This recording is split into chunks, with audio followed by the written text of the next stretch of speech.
원래 저희는 이제 우상 시리즈 하고 있잖아요. 우상이 이제 한 주 남았었습니다. 근데 그 한 주 남았다 우상 시리즈는 다음 주에 하는 걸로 하고, 이번 주에는 주말 수양에 하나님 성령 받은 다음에 우리가 이제 어떻게 해야 되는지에 대한 내용을 나누도록 하겠습니다. 오늘 캔디 두 분이셨던 분이 이제 예배 참석하셨는데, 제가 서울에서 내려오는 길에 전화로 통화를 했는데 두 분 다 아주 따끈따끈 하시더라고요. 성령 받으셔서 마음의 기쁨이 넘치고 참 너무 좋았습니다. 성령 받기 전까지의 삶은 성령님의 내재하심이 없기 때문에 그 성령님의 도우심도 없고, 또 성경의 저자이신 성령님이 안 계신 상태로 성경도 읽고 이렇게 하게 되니까 여러 가지로 제약이 많이 따르는 게 사실입니다. 근데 이제 성령을 받았지 않습니까? 성령을 받은 다음에 어떻게 해야 되는지에 대한 내용들이, 나눌 내용들이 되게 많은데, 다행히 이번 캔디 두 분은 신앙생활을 오래 하셨던 분들이시니까 기본적으로 성령님이 어떤 분이시고 그분이 하신 역할이 뭐고 이런 것들에 대해서는 다 잘 아실 테니, 오늘 저희가 나눌 내용은 하나님의 성령님이 하시는 파트가 있는데 그거는 잘 아신다는 전제 하에 이런 성령님을 가진 우리가 어떻게 살아야 되는지의 내용을 주로 할 거예요. 성령을 받았다는 것은 제가 인카운터 때 말씀드린 것처럼, 또 아까 우리가 찬양했던 것처럼 은혜를 받은 겁니다. 은혜는 받을 자격이 없는 자에게 하나님께서 부어주시는 게 은혜예요. 우리가 성령 받을 자격이 있어서 성령 받은 게 아니라, 우리는 아무 자격 없는데 그냥 예수님께서 우리를 위해서 대신 돌아가셨다는 것을 믿기만 했는데 하나님이 그 믿는 것만으로 우리에게 성령을 부어주셨다는 겁니다. 그래서 제가 인카운터 때 인치심을 받은 거라는 얘기를 했어요. 이는 인두 같은 걸로 지진 거예요. 그래서 그거는 지워질 수 없습니다. 근데 이제 데살로니가 전서에 보면 성령을 소멸치 말라라는 말씀이 있어요. 그래서 이 말씀 때문에 인치심을 받아도 성령이 소멸될 수 있는 거 아니냐, 이런 말로 이제 궁금해하시는 분들도 많습니다. 제가 이제 성경 신학교에서 원어를 배우다 보니까 이 성령을 소멸치 말라라는 해석이 조금 오해의 소지가 있게 해석된 것도 있지만, 또 동시에 성경을 쭉 다 읽어보면 이게 정확히 무슨 말인지 알 수 있어서 오늘 그 구절을 보겠습니다. 제가 슬라이드 있거든요, 여보. 데살로니가 전서 5장 16절에서 22절 말씀인데 우리 되게 다 잘 아는 유명한 말씀입니다. 제가 읽어볼게요. 항상 기뻐하라, 쉬지 말고 기도하라, 범사에 감사하라, 이는 그리스도 예수 안에서 너희를 향하신 하나님의 뜻이니라.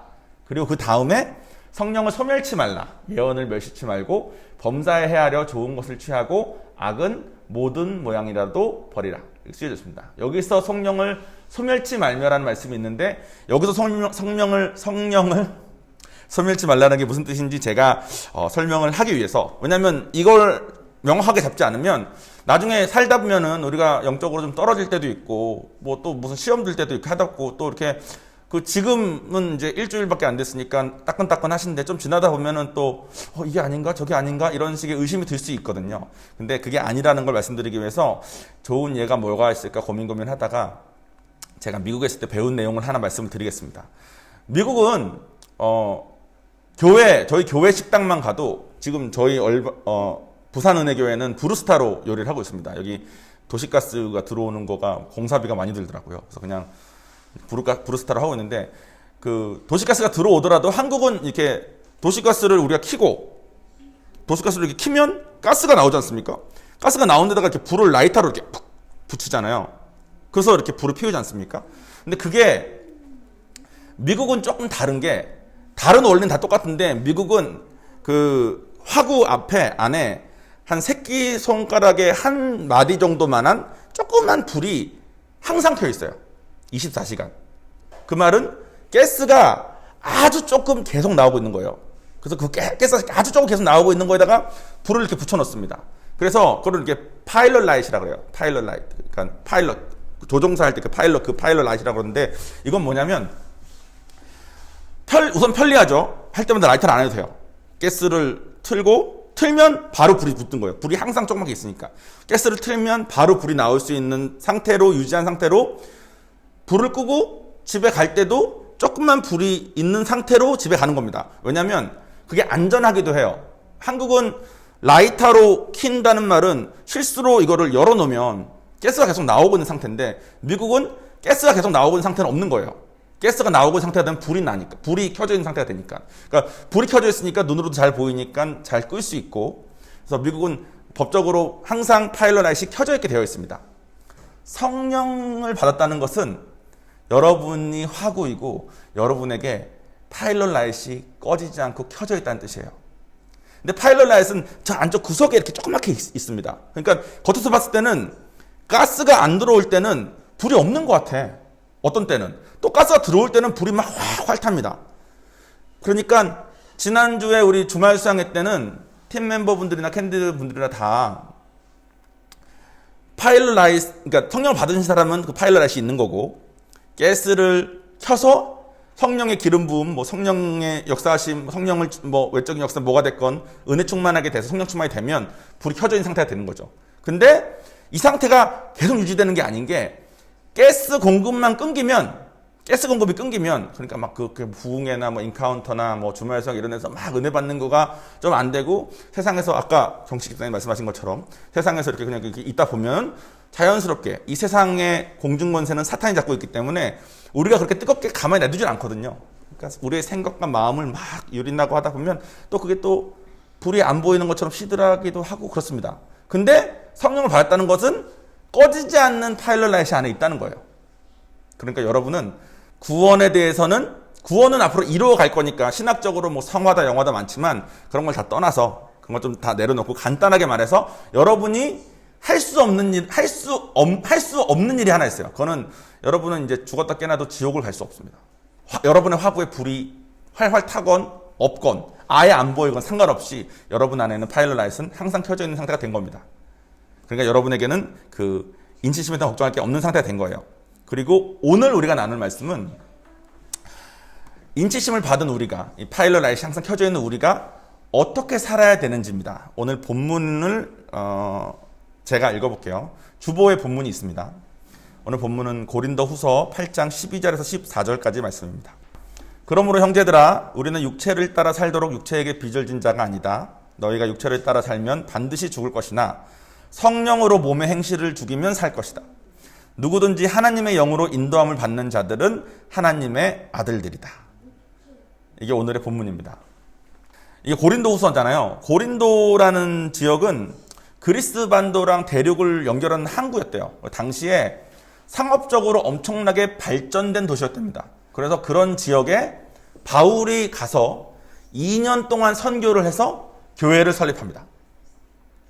그래서 교인들도 되게 많았대요. 그래서 고린도 전서랑 후서가 있잖아요.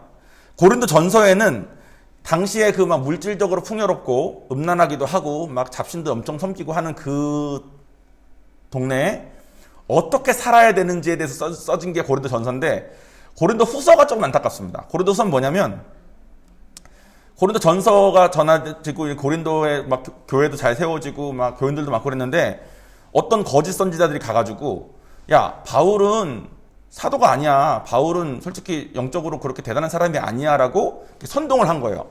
그래서 바울이 멀리 떨어져서 아마 에베소에 있었을 때인 것 같은데 그때 고린도로부터 어떤 소식이 들리냐면 바울이 와서 전한 거 그거 다 거짓이래더라. 그거 아무것도 아니래더라. 이렇게 된 거예요.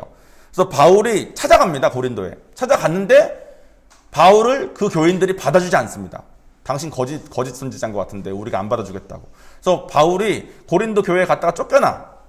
다시 돌아와서 그렇게 살면 안 된다. 그거 아니다. 내가 전한 거 이게 진짜 맞다라고 쓴 게 고린도 후서랍니다. 그리고 오늘 나눌 내용이 그 내용이에요. 즉 우리가 인카운터 하고 주말 수양회 하고 은혜 받고 하면 진짜 하나님 맞구나 하는데 조금 시간이 지나고 세상적인 생각이 틈타기 시작하면 자칫 그때 했었던 그거 아무것도 아닌 거 아니야? 그때 했던 거 그건 내가 착각했던 거 아니야? 막 그때 그 교수님은 막 손도 막 떨리고 했었잖아요. 근데 나 그때 알고 보니까 오한이 있었던 거 아니야? 뭐 이런 식으로 이제 생각이 자꾸 틈탈 수 있는 거죠. 그렇게 되다 보면 그때 뭐 아무 일도 아니었나 보다. 그래도 여러분의 파일럿 라이트는 안에 켜져 있지만 활활 타오르는 그런 성령 충만한 삶과는 거리가 멀어지게 할 수 있게 된다는 겁니다.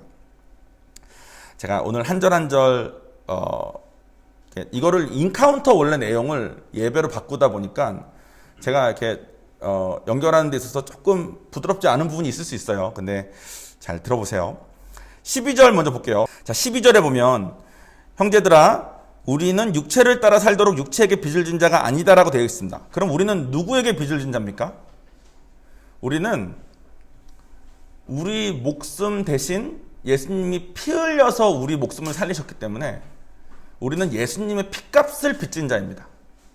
창조주의 피값을 빚진 자가 우리인 거예요. 우리는 예수님의 피값을 빚진 자가 됐습니다. 그래서 우리는 육체를 따라 살도록 육체에게 빚진 자가 아니라 하나님께 빚진 자가 된 거예요. 성령을 받았다는 뜻은 그겁니다. 그러므로 여러분은 이제 예수님의 피값을 빚진 자라는 마음으로 사셔야 됩니다. 그게 우선 첫 번째예요. 두 번째 13절입니다. 너희가 육체를 따라 살면 반드시 죽을 것이나 성령으로 몸의 행실을 죽이면 살 것이다. 우리는 성령 받기 전에 원래는 사탄의 종의 신분이었습니다. 그리고 이제는 여러분들이 예수님을 통해서 예수님을 믿어서 하나님의 자녀의 신분이 돼서 그 증거로 성령을 받으셨어요. 그런데 13절의 말씀 무슨 말이냐면 여러분들이 하나님을 만난 뒤에도 다시 예전처럼 살면 예전의 육체에 따라 살면 다시 종으로 살게 될 거라는 겁니다. 비록 여러분의 신분은 아들, 딸이 되었지만 이 세상에 살면서의 삶이 여전히 계속 종처럼 산다는 거예요. 저희가 우상 시리즈를 통해서 자유가 없는 자에 대한 얘기를 했습니다. 자유가 있는 자, 자유가 없는 자에 대한 얘기. 보통 우리가 자유라고 생각을 하면 내 마음대로 사는 걸 자유라고 생각을 해요. 근데 성경에서 말하는 자유는 솔직히 말하면 그게 아닙니다. 성경에서 말하는 자유는 이것입니다. 여러분들이 그 육체의 소욕을 따라서 계속 살면 제가 사탄의 종으로 계속 살게 된다고 그랬잖아요. 생활이 여러분의 신분은 하나님의 자녀이지만 생활은 그러니까 여러분들은 죽은 다음에 천국은 가는데 사는 동안은 여전히 사탄의 종으로 산다는 거예요. 사탄의 종은 이렇습니다. 저희가 인카운터 내내 했던 내용이 그거였잖아요. 예수님이 오셔서 가르쳐주신 내용이 용서하라, 사랑하라 였다고. 근데 용서하고 사랑하기 싫어서 예수님을 죽였다고 그러지 않았습니까? 그게 사탄의 종의 모습입니다. 왜냐하면 종에게는 자유가 없어서 내가 누군가를 용서하기에는 내가 받은 상처가 너무 커. 내가 지금 처한 상황이 누구를 용서할 상황이 아니야. 내가 용서를 하려고 마음을 먹었는데 저 사람의 태도가 영 마음에 안 들어. 그게 종의 모습입니다.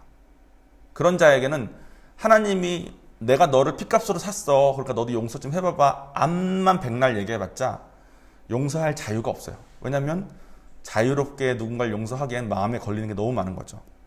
그런데 성경대로 살아서 하나님의 자녀로서 자유함을 얻으면 우리는 나는 원래 죽었어야 될 자인데 예수님이 피값으로 나를 대신에 사셨으니까 내가 저 사람이 좀 마음에 안 들어도 내가 지금 처한 상황이 어려워도 또 내가 받은 상처가 많이 있어도 내가 예수님의 피값 덕분에 받은 게 너무 커서 그 사람을 용서할 자유가 있습니다.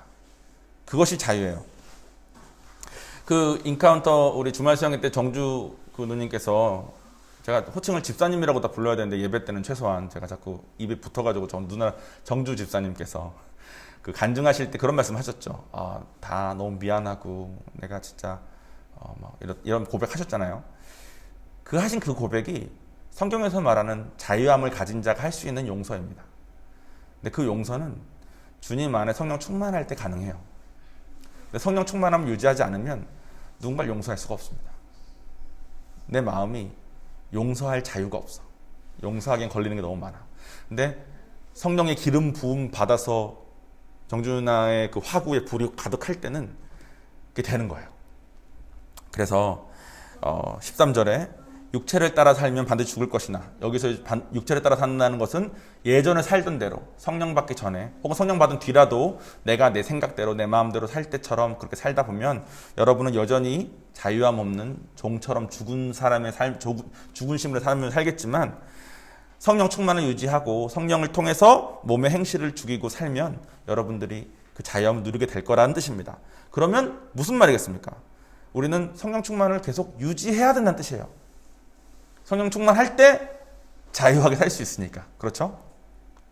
성령 충만과 비슷한 예화는 이거였습니다. 이거는 제가 얼마 전에 듣던 신학 수업에서 들은 건데 모닥불과 비슷하대요. 모닥불 혹시 붙여보셨나요? 나무 이렇게 쌓아가지고 이렇게 불 붙여가지고 나무 이렇게 불을 계속 타게 하는 거.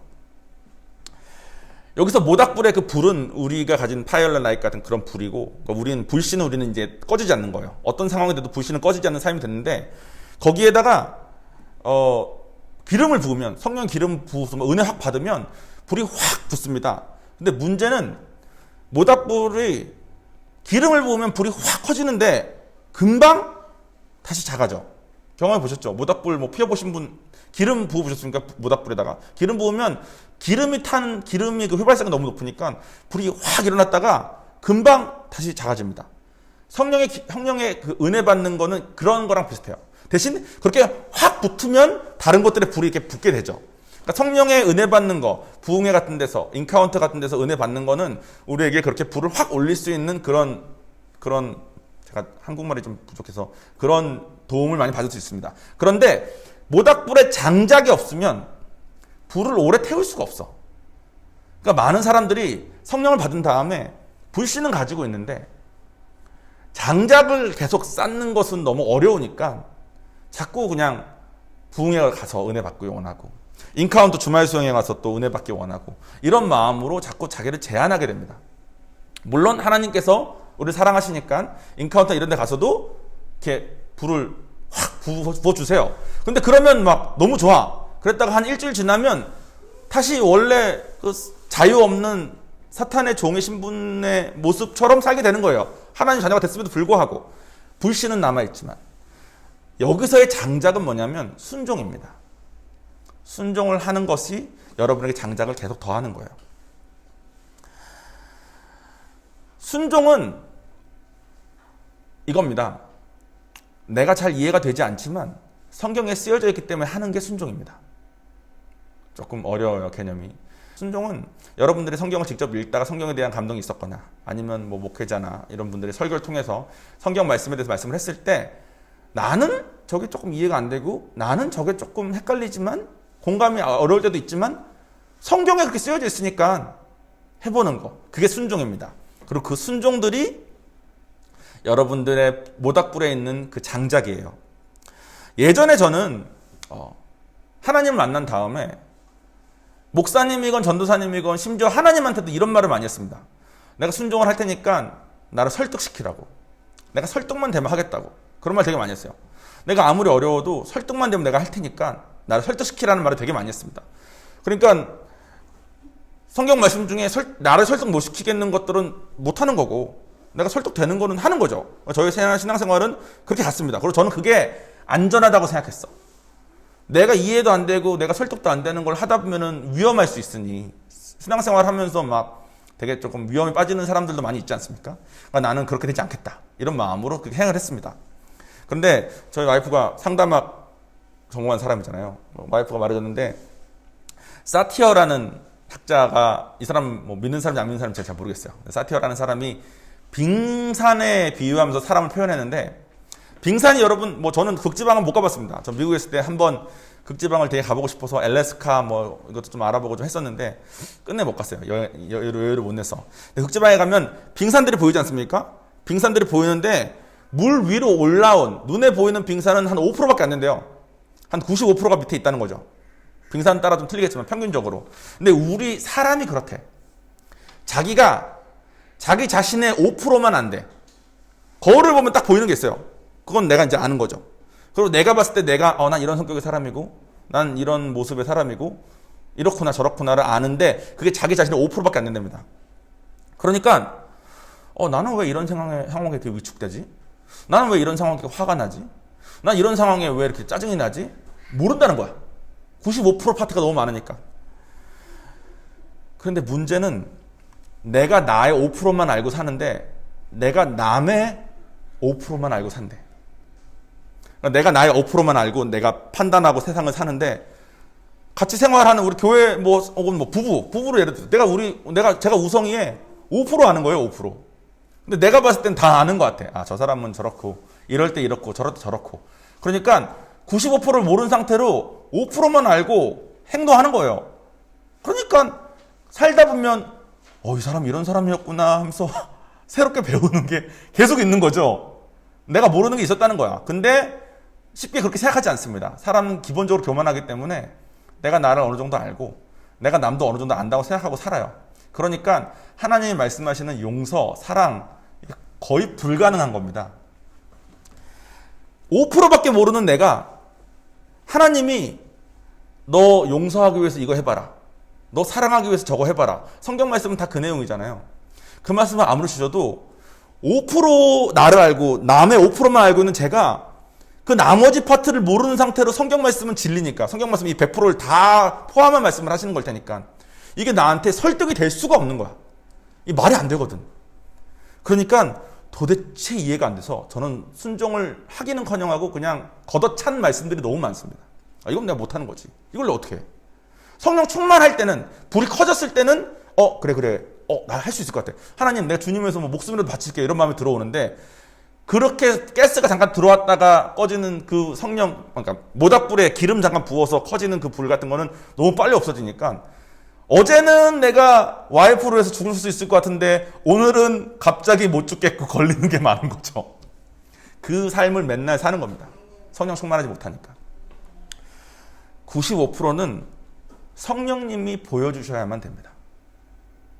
95%는 성령님을 통해서만 우리가 인지할 수 있어요.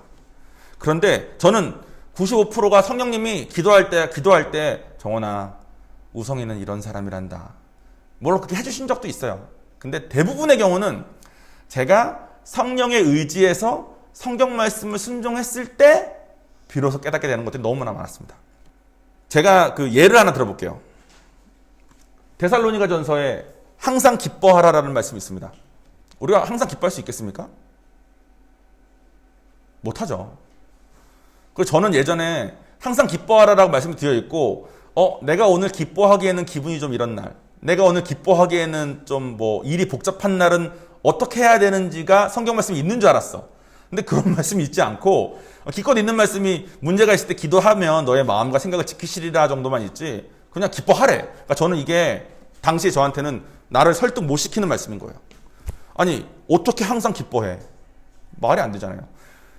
쉬지 말 기도하라 뒤에 거는 제껴두고 우선 기뻐하는 게 안 돼. 그러니까 말이 안 되는 거죠, 저한테. 그리고 이거 어디에 근거한 말이냐 보니까 시편에 보니까 이날은 주님이 정하신 것이기 때문에 그렇대. 그러니까 이날은 주가 지으신 주의 날일세, 이런 찬양도 있잖아요. 그러니까 이날은 주님이 정하신 날이니까 그냥 기뻐하라는 거야. 말이 안 되는 거야, 제 입장에서. 설득이 안 되는 거죠. 그러니까 제가 이 말씀에는 순종할 마음이 눈꼽만큼도 없었습니다. 5%만 알고 있는 저의 상식으로는, 5%만 바라보는 제 마음으로는 이거는 저랑은 관계가 없는 말씀이었어. 근데 하나님은 우리의 100%를 다 아시는 분이니까 100%에 맞는 진리를 전하셨을 거 아니에요. 그죠? 그러니까 지금 아까 예전에 제가 이 성경 대할 때 제 마음은 뭐였냐면, 내가 더 옳은 거야. 성경에 뭐라고 말하건 이건 인간이 할 수도 없는 말을 써놓은 거야. 나는 말이 안 된다고 생각했으니까. 내 기분은 기쁠 수가 없는 기분이야, 오늘. 내 생각은 지금 너무 복잡해서 기쁠 수가 없어. 근데 우리가 이제 성령을 받았으니까, 은혜를 받았으니까, 이제는 할 수 있는 능력을 받았다는 게 아니라, 이제는 이것을 선택할 수 있는 자유함이 있다는 거예요. 성령님의 힘으로. 성령님을 의지해서 내 컨디션과 상관없이 기뻐하기를 선택하는 겁니다. 성령님을 의지해서 와이프가 어저께 나에게 준 상처랑 상관없이 오늘 내가 와이프를 내 몸처럼 사랑하는 선택을 하는 겁니다. 성령에 의지해서 남편이 그동안 나에게 준 상처랑 상관없이 남편을 존경하는 선택을 하는 겁니다. 선택까지죠, 솔직히. 선택 이유는 할 수도 없어. 근데 컨디션과 상관없이 그 선택을 하고 발을 떼면 그제서야 성령님이 나를 통해서 일하실 수 있는 거예요. 그리고 그 순종이 쌓여야지만 나의 성령의 불의 크기가 유지될 수 있는 겁니다. 근데 보통 이거를 안 해. 이거를 안 하고 보통 성령 받은 사람들이 하는 것은 두 가지입니다. 두 가지 중에 하나죠. 한 가지는 다시 그냥 세상에 돌아가 삽니다. 받았건 말건. 저도 인카운터 할 때 여러분들 그러잖아요. 여러분이 끝났다고 헌금하라, 교회 나오라 이런 말 안 할 거라고. 왜냐면 저는 제일 중요한 건 구원 받는 거니까. 그래서 구원 받는 것까지가 우선 하고 그 다음에는 나중에 생각합시다라는 말씀을 항상 드렸잖아요. 그러니까 그분이 구원 받고 나서 세상에 돌아가서 원래 하던 대로 그냥 살면 어떻게 될까요? 그냥 하나님 보시기에 안타깝고 나중에 천국 갔을 때 부끄러운 구원 받는 거예요. 근데 괜찮아. 천국에서 영원히 살 수 있으니까. 본전은 챙긴 거야. 천국 가는 본전은 챙긴 거야. 두 번째는 어떤 사람들이 있냐면 이런 사람들이 있습니다. 순종하지 않고 예전에 저처럼 5%의 내가 이해되는 걸 열심히 하는 거예요. 성령 받으면 뭐 열심히 할 것 같습니까? 일단 교회를 열심히 나갑니다. 그리고 말씀도 열심히 읽어요. 기도도 열심히 합니다. 근데 순종을 통한 것이 아니라 그냥 내가 생각하는 5%에 따른 걸 열심히 하다 보면 내가 하는 신앙생활들이 하나님과 별로 관계가 없어져. 하나님과 지금 나와 사랑하는 게 제일 중요하다고 써 있는데 사랑을 위해서 글을 읽지 않아. 사랑을 위해서 기도하지 않고 내가 이제 성령 받은 사람이 됐으니까 마땅히 해야 될 도리처럼 돼버립니다. 그러니까 신앙생활이 점점 말라가. 불신은 남아있으니까 내가 성령 받은 건 자꾸 인정이 되는데 내 신앙에 성장하기가 너무 어려운 거예요. 성령 충만 유지가 안 돼. 성령 충만 어떻게 해야 됩니까? 물어보면 다들 기도 열심히 하고 말씀 열심히 읽으래. 나 그거 지금 하고 있는데 나 지금 하고 있는데 왜 성령 충만 유지가 안 되냐? 순종이 목적이 아니어서 그래. 하나님 사랑하는 게 목적이 아니고 하나님께 감사하고 하나님께 죄송해서 하는 순종이 아니어서 우리의 신앙생활이 자꾸 망가지는 겁니다. 성령 받은 다음에 하는 두 가지 중에 아까 말씀드린 세상으로 가는 사람은 자기가 원하는 대로 사는 사람이고 성령 받은 다음에 두 가지 중에 두 번째 말한 자기가 생각했을 때 옳은 5%의 생각으로 할 수 있는 열심히 하는 것을 하는 사람은 자기 생각에 옳은 걸 하는 겁니다. 즉 둘 다 같아요. 하나님보다 자기가 원하는 게 더 중요한 사람인 거나 하나님보다 자기가 옳다고 생각하는 게 더 중요한 사람인 겁니다. 나의 5%의 지식이, 나의 5%의 상식이 하나님의 성경에 뭐라고 했건 상관없이 더 중요한 거야. 그러면 파일럿 라인만 남은 상태로 또 어느 부흥에, 또 어느 인카운터에 얻어 걸려서 또 은혜 받아서 하나님 정말 감사해요 했다가 또 식었다가 하나님 너무 감사해요 했다가 또 식었다가 이것을 반복하는 삶을 살 수밖에 없는 겁니다. 그러므로 여러분은 반드시 여러분의 컨디션과 상관없이 순종하기를 선택하십시오. 순종하지 않으면 여러분은 작은 불씨만 남은 상태로 가끔씩 부어지는 기름에 탔다가 꺼지는 삶을 살 거고 순종 계속하면 여러분의 불은 계속 유지가 되고 나중에는 더 많은 장작을 넣어도 감당할 만큼의 불씨가 되어서 장작을 기름 없이 장작만 계속 넣어도 불이 점점 커져서 옆에 있는 사람들에게도 그 불을 옮기는 사람이 될 것입니다. 그것이 여러분이 해야 되는 선택이에요. 예전에 저는 저를 설득하라 그랬잖아요. 주님 나 설득하십시오. 나 설득하면 할게요 그랬잖아요. 지금은 솔직히 하나님 내가 다 이해할 수 없는 걸 철저하게 인정합니다. 여기 머리 좋으신 분들이 좀 계실 수 있는데 저도 제 머리 진짜 좋다고 생각하고 제가 머리 믿고 살았거든요. 제 생각에 여기 있는 분 중에 자기 머리 믿고 안 산 사람이 없을 수도 있을 것 같아요. 다 우리 머리 믿고 살지 않습니까? 내가 할 줄 알아 이런 마음으로. 근데 지금은 제가 하나님 내가 이해할 수 없는 걸 내가 인정합니다. 내가 모르는 게 아는 것보다 많다 레벨이 아니라 내가 모르는 게 95 나누기 5가 뭐죠? 19? 19 19배 내가 모르는 게 아는 것보다 19배 많습니다. 그래서 솔직히 제가 설교 때 들어보시면 아시겠지만 제 삶에 좋은 일들이 되게 많이 일어났었습니다. 좋은 일들이 일어났을 때 그 일이 어떻게 일어났냐 누군가 물어보면 믿지 않는 자에게는 설명할 길이 별로 없고 믿는 자에게는 내가 이 말만 할 수 있어요. 내 생각과 내 감정 버리고 순종하기를 택한 거 덕분에 하나님께서 부으셨다고. 그거 말고는 없어요. 그러니까 제가 한 건 없는 거죠 솔직히. 저는 기뻐하라니까 기뻐하게 선택하는 거예요. 와이프를 내 몸처럼 사랑하려니까 둘 다 피곤할 때는 저 몸이 내 몸인데 저 몸이 피곤하면 내가 해야지라는 마음으로 내가 일어나는 거예요. 물론 못할 때도 많습니다. 근데 선택하는 거죠. 그게 순종입니다. 그 순종의 장작을 여러분들이 계속 쌓으셨으면 좋겠습니다. 자, 마지막 14절입니다. 14절은 누구든지 하나님의 영으로 인도함을 받는 자들은 하나님의 아들들이다 라고 써 있습니다. 자, 누구든지 하나님의 영으로 인도함을 받는 자. 여기서 말하는 하나님의 영으로 인도함을 받는 자들이라는 것은 두 가지를 포함하는 거죠. 앞에 말하는 그 두 가지 5% 95% 자유함 그거 없이는 하나님의 영으로 인도함 받는 사람이 아닌 거예요. 대부분 신앙생활 난 잘한다 생각하는 사람은 어쩌면 하나님의 영으로 인도함 받기보다는 예전에 저처럼 5%의 내가 이해한 것을 열심히 하고 있었을 수도 있습니다. 그리고 우리는 교만하기 때문에 야 당신은 지금 5%의 그것만 열심히 하고 있는 것 같아. 그러면 되게 기분 나빠요. 성령 충만하지 않을 땐 되게 기분 나쁩니다. 성령 충만할 때는 이게 좀 들려. 아 맞다. 내가 그랬나 보다. 내가 그랬나 보다. 이게 돼요. 그런데 그렇게 하나님의 영으로 인도함 받는 자들은 하나님의 아들들이라 그랬잖아요. 여기서 아들들이 원어로는 휘오스랍니다. 휘오스. 휘오스가 무슨 뜻이냐면 성숙한 자라고 뜻이 돼요. 그러니까 번역을 아들들이라 번역을 해서 그렇지 그렇게 인도하심 받는 자들이 성숙한 자. 우리가 이제 성령을 받았으니까 이제 성화, 칭의가 우리에겐 일어났고 의롭다함을 칭함받는 건 일어났고 두 분은 이제 성경 많이 배우신 분이니까 성화가 이루어지고 있는 중이지 않습니까? 성화는 예수님 닮게 변화되는 겁니다. 그 변화되는 그거가 일어나는 자가 성숙한 자라는 거예요. 그러니까 여러분들은 사탄의 종으로 살지 말고 사탄의 종으로 돌아가지 말고 또 여러분이 알고 있는 5%에 머물지 말고 순종함을 통해서 성숙한 자가 되기를 선택하셔야 됩니다. 그게 성령 받은 여러분이 이제 하셔야 될 일이에요. 솔직히 성령을 받으신 사람이 하나님을 떠나는 건 솔직히 쉽지 않습니다. 왜냐면 내 마음속에 하나님, 성령님께서 예수님이 하나님이라는 걸 계속 증거해 주시거든. 그러니까 뭐 안 좋은 일 있거나 뭐 할 때마다 계속 생각이 납니다. 그리고 예수님 자꾸 믿어지고 하니까 하나님을 온전 떠나서 막 교회 안 나가고 세상 돌아간 사람들도 좀 어려워지고 힘들면 하나님한테 돌아올 수밖에 없게 되는 것 같아. 이게 얼마나 은혜입니까? 그죠? 성령 받은 사람은 이제 하나님을 떠나는 건 불가능하다고 봐요. 그런데 오늘 이제 배우셨습니다. 오늘 이제 배우셨어. 이제 어떻게 살아야 되는지도. 순종을 통해서 장작을 해서 불을 계속 유지해야 된다는 걸 배우셨어. 근데 저는 이걸 배운 다음에도 참 어려웠습니다. 왜냐면 내가 순종하는 삶을 살아본 적이 없으니까. 알겠는데도 막상 하려니까 걸리는 게 너무 많은 거예요.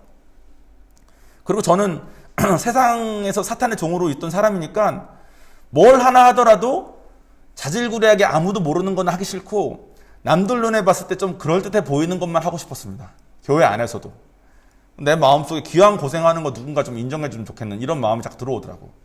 또 세상에서도 그런 일만 했고 그러니까 교회 안에서도 세상에서 하던 방법을 그대로 들고 오길 원했습니다.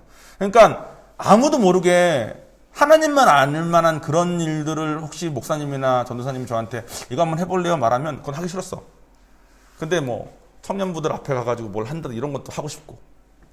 근데 그런 이게 세상적인 마음을 들고 순종을 하려고 했으니까 제가 얼마나 많이 넘어졌겠습니까? 여러분들은 제가 겪었던 그런 시행착오는 안 겪었으면 좋겠습니다. 여러분들은 작은 것부터 하나하나 하는 걸로 지혜롭게 선택하십시오. 작은 것부터 하나하나. 훈련이 필요하거든요. 순종하는 삶은. 큰 그림은 이제 잡으셨으리라 믿어요. 그죠? 내 생각이 옳은 것보다 하나님이 말씀하시는 것에 순종하는 거. 내가 사탄의 종으로 살아서 자유가 없었는데 이젠 자유롭게 하나님을 선택하는 거. 그거를 작은 것부터 하십시오. 제가 뭘 잘해서 여러분께 뭘 한 게 아니라 제가 순종의 길을 걸어봤더니 이게 진짜구나. 그러니까 이 길을 저도 가고 있으니 같이 가자고 권유하는 겁니다. 인카운터는 이제 끝났습니다. 축하드리고요. 앞으로 주님 안에서 성숙한 삶을 사시도록 선택하시길 간절히 기도하겠습니다. 자, 기도하겠습니다.